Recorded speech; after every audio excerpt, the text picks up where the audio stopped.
Après avoir célébré ses premiers succès présidentiels à Las Vegas, Donald Trump s'est entretenu avec plusieurs journalistes présents à bord d'Air Force One. Face à eux, il évoque l'idée d'un plan de nettoyage de la bande de Gaza.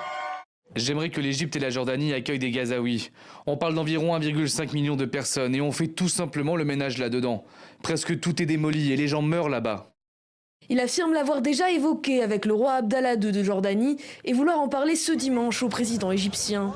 Pourtant, selon le ministre jordanien des Affaires étrangères, son pays rejette totalement ce déplacement forcé. L'Égypte, elle, n'a pour l'instant pas réagi. Alors Trump évoque la Jordanie et l'Égypte pour une raison géographique absolument évidente. C'est que ce sont les deux seuls pays qui jouxtent les territoires palestiniens. Chaque année, l'Égypte reçoit un peu plus de 2 milliards de dollars d'aide directe américaine. Donc là, il y a des pressions américaines évidentes.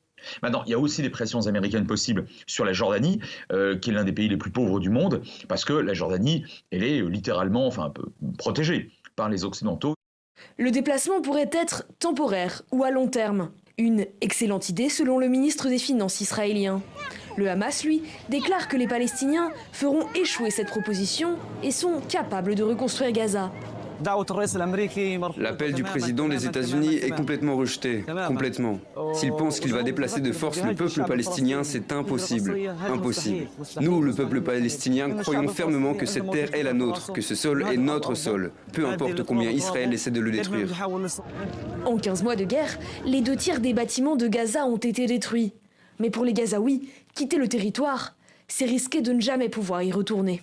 Lorsque l'armée israélienne exerçait une pression forte au début de sa riposte massive après le massacre du 7 octobre, les Palestiniens de Gaza ne se sont pas rués vers la frontière égyptienne qui aurait de toute façon cédé d'une façon ou d'une autre. Ils veulent à terme rester là où ils sont, c'est-à-dire chez eux, à Gaza. En disant cela, Trump est réellement dans la pensée magique. Ni les ONG ni les Nations Unies n'ont formulé de réaction à cette proposition américaine. Par le passé, plusieurs groupes de défense des droits humains ont accusé Israël de nettoyage ethnique dans la bande de Gaza. En droit international, il s'agit de la déportation et du transfert forcé d'une population. Des crimes reconnus par la Cour pénale internationale.